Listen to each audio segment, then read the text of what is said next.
paper here in Bethlehem. You see, Caesar, the government, they issued this decree, this rule that everybody had to come back to their hometown in order to be registered for this census.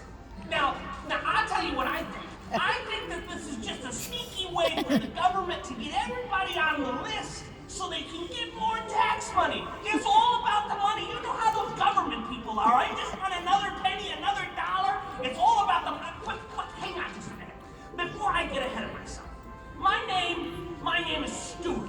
And this is my inn. The Bethlehem Bed and Breakfast. Now, we was gonna call it the Holiday Inn, but we just never thought that name was gonna catch on. So we went with the Bethlehem Bed and Breakfast. And I'm gonna tell you something tonight. It has been quite a day.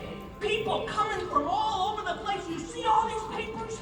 All my rooms are full. I ain't got no room for nobody here in this place. But there was this couple. They came later on. After all the rooms was full, there was no place left for anybody to sleep, and this couple comes to my door. And they knock on the door, and I come to the door, and they're standing there. And they needed a place to sleep, and I told them like I told everybody else who came, I said, I'm sorry, but my inn is full. And this girl, she looked at me, and she said, please. Now that always gets me when they say please. She said, please, sir. We've been traveling for 85 miles, and we just need a place. We're so tired. My wife, she's sneaking up behind me, and she heard the whole conversation. My wife, she saw something that I didn't see. She saw that this girl was pregnant. And then she jabbed me in the gut, and I said, ow! And I knew what that meant. I knew that either A, I was going to find them a place to stay for the night, or B, I was going to find myself a place to stay for the night. My mama didn't raise no dummy. So I chose A. I told him, I said, listen, we ain't got no rooms, but you can stay in the barn. Now, the barn is no place for humans, but it was all I had left. And you know what she was? She looked at me and she was thankful. She was thankful to sleep in my barn. Now I told them, well, we'll get you all set up down there. We'll put you next to my best goat, Kelsey, and we'll put you in the barn in a nice place. And as they were walking towards the barn, she turned around. And she looked me right in the eye and she said, God bless you. And then you know what she did? Then she placed her hand on her stomach and she said, because he is about to bless us. And down to the barn they went.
Look, I've spent my entire life planning, working, saving.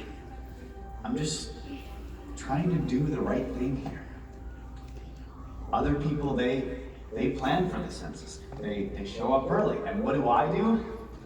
I show up with a pregnant wife who is just hours away from giving birth after an 85-mile journey, and I can't even find a room. This isn't how I imagined us bringing a child into the world, especially yours. I know I'm not the first man to have his plans rearranged by you, and I won't be the last. I guess what I'm trying to say, God, is that I don't think I'm a world-changing kind of father. There's a lot more men in this world that are braver than me. I know who I am. And God, you've got the wrong guy. I guess what I'm trying to say, God, is that I'm not enough.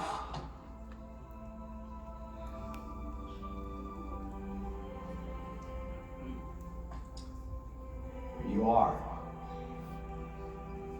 I promise you this. Even if I don't feel like enough, I'll give you everything I have. If you want me, you can have me. I'll be the earthly father to your son. If you want to use Mary and I to deliver your gift to the world, then here we are. We are ready to celebrate the birthday of our son. No, your son. The birthday of the Messiah, the one you're sending to be the Savior of the world, the whole world. Every tribe, every nation, every tongue. Today will be his birthday. The birthday of the King.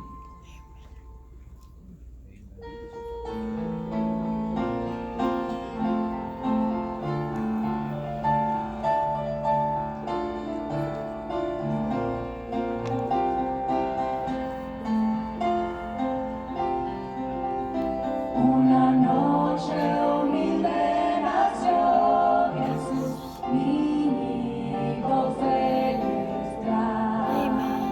En el cielo hubo una santa luz y un coro angelical. Aleluya, cantaron a una voz. Aleluya, gloria a Dios en salud.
Well, you sure have made a grand entrance into this world now, haven't you?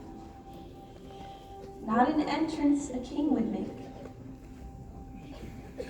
A manger, of all places. No palace, no guards, just an old barn. A lot of hay, and some really smelly animals. Those animals didn't know what to make of all those guests. Thank God for those kind of people who provided that place for us to stay the night. That silent night sure got loud fast. It's hard to believe you're actually here. It's pretty crazy how all this came to be.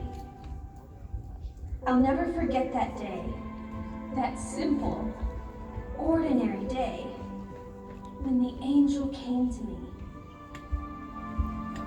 He spoke of things I couldn't really comprehend.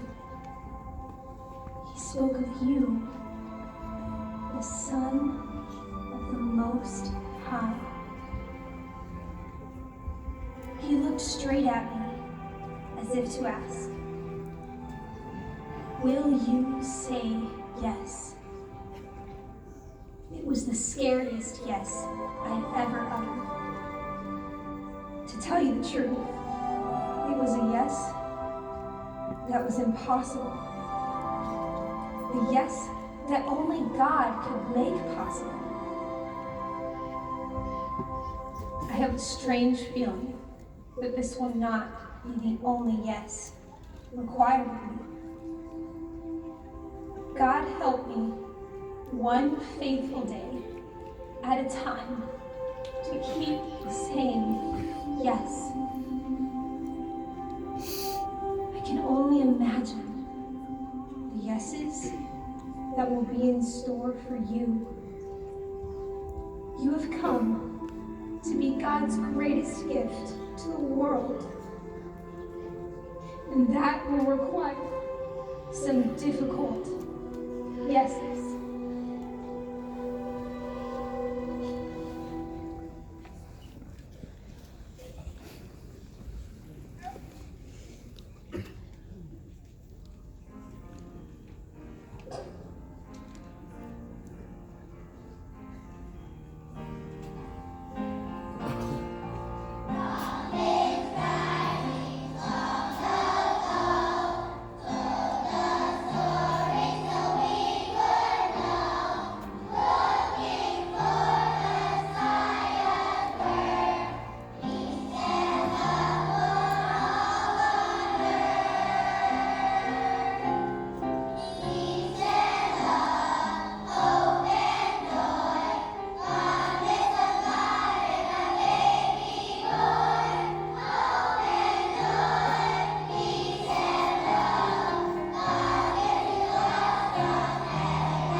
Some kids are waving at their parents.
That's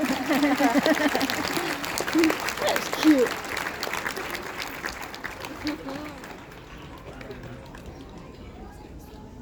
I tried to tell him, but did he listen? No. I said, Stuart, there is something special about that girl. He said, pipe down, Serena. I said, Stuart. He said, Serena. So I gave him an elbow to the gut. It works every time. If they don't want to listen, you just give them an elbow to the gut. Then I gave him the look. And he agreed, as all good men do, that his wife was right, as all good wives are. The only problem was that we really didn't have any rooms left. People were bouncing off the walls of the inn, and we really did not have one more bed for them to sleep in. Stuart had an idea to let them sleep in the barn for the night. It wasn't much, but it was dry and out of the wind. So I ran upstairs and grabbed some linens and helped that poor girl make a bed in the straw. We gave him some water and tucked him in for the night. And then we went to bed, and it wasn't long before we heard that sound. I can't describe it. It was beautiful. Like an angelic choir coming directly from heaven. I said, Stuart, wake up! Something is going on in the barn.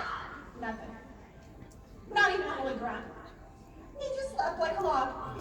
So I did what all good women do to wake their husbands up in the middle of the night. Scream. I put my cold feet on him, and then I gave him elbows to the gut. It works every time.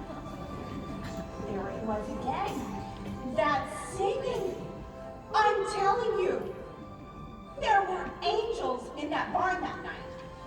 Nothing like I ever heard before or since.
Whoa there, Nelly. Oh my goodness. Cannot believe this just happened. It's happening. It happened. I've gotta breathe. Calm down. Breathe. All right. I've gotta go tell people. I've gotta go tell everybody I see, everybody. But who's gonna listen to me? Who's gonna listen to me? Huh? Me? Who is gonna listen to me? I have no reputation. I'm out here in the fields all day. Nobody even looks at me. I'm here. Off in the distance, but I've gotta.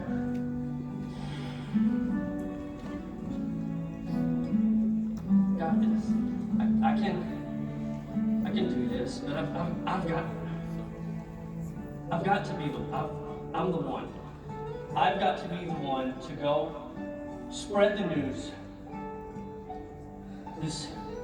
This amazing news about. Tell them all about the angel sightings and about the coming of the Messiah. Yeah, right. Ain't nobody gonna listen to me. Everybody's gonna think I'm crazy.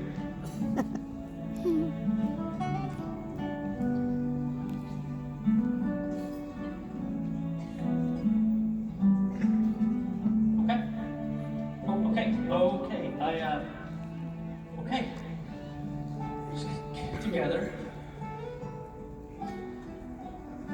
All I gotta do is get my manners on, clean up, talk right. That's it. Manners, look nice, talk right, and maybe they'll look at me and listen. Maybe, yeah.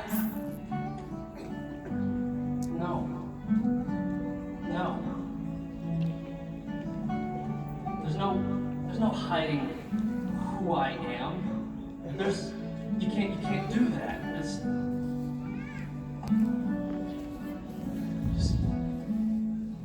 does not make any sense. It just doesn't make any sense.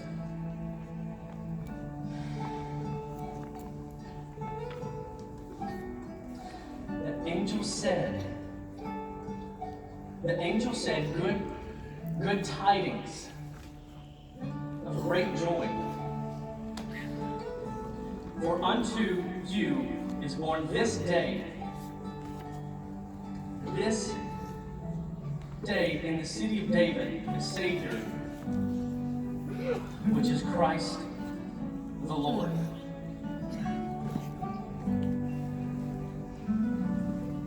The angel said, would recognize him by a very specific sign.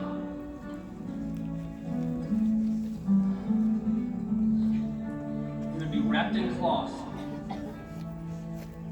lying in a.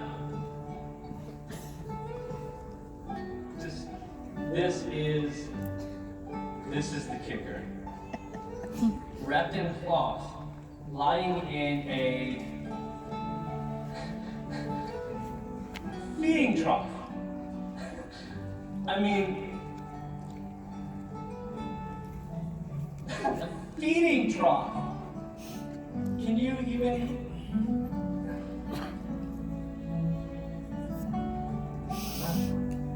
My family was better off than that.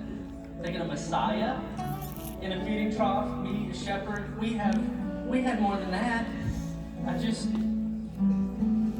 I had a bed to lay down in every night.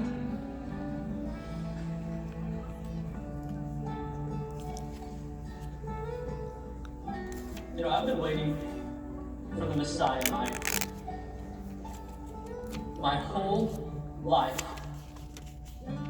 The Messiah. I've gotta go. I gotta go see the Messiah. Come on, fellas, let's go. Our Messiah.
God had been silent for 400 years. We knew this because we were listening. In a sense. You see, my job is to listen. You wouldn't call someone who talks a lot a wise man, would you? No. You would call him many, many things, but a wise man is not one of them. In my position, I have to look for signs everywhere. Take a star, for example. I can look at a star and watch it, and wait and see what it's trying to tell me. I read one time of a star that would announce the coming of a new king. And then, one day, there it was. A beacon in the night. It was a star unlike any star I'd ever seen. And so I followed it. Several of us wise men, we followed this star. We were searching after a new king, the Messiah. We were willing to do whatever it took, for as long as it took, to get to him. And then, one day, the star stopped. It just stopped, shining down over a small cottage. Our journey had ended. Not at a palace for a king, but at a home for a peasant. This was it. We gathered our thoughts. We gathered our gifts. We did all that we could to contain our emotion, because behind those doors was the one that we had been searching for this entire time. He was a king. He was a king who could control the stars in the sky, and yet he chose to dwell among us. He was a king who spoke, and the word became flesh. God was finished being silent. That night, we knelt and bowed down before this little baby boy. Each one of us laid gifts at his feet. We had to. We couldn't help it. 400 years of silence, broken by the cries of the Son of God. We had followed the light of the star and found the light of the world.